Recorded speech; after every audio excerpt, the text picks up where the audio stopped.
Sinai, the lawless desert region along Egypt's border with Israel.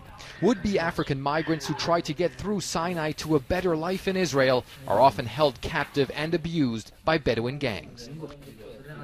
Some are murdered, others only released after their families pay thousands of dollars in ransom. Many of the women are raped, and some become pregnant. Tegisti Tekla is one of them. I met her in Tel Aviv. They are cruel people, she says, criminal people, and they don't have the human sense like us. I was screaming, I'm a virgin, but they don't care about you at all. Tegisti is one of the few women willing to talk publicly about her ordeal.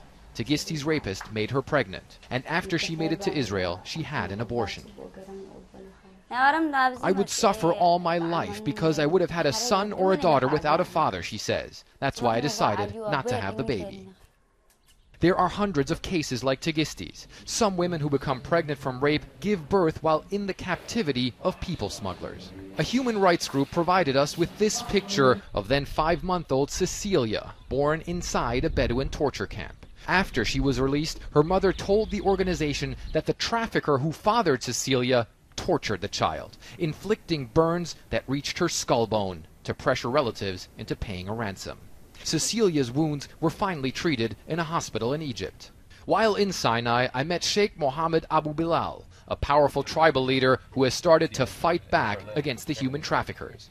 Mohammed set up a safe house for refugees who flee the torture camps and says he frequently finds women who were raped, became pregnant, and were still tortured by the smugglers. There are usually signs of torture and rape, he says. They arrive in bad condition, dressed in rags and starved. These are all methods of oppression to exploit them for money. I get them doctors and I try to help. Many African refugees who make it to Israel wind up here, in Levinsky Park in Tel Aviv.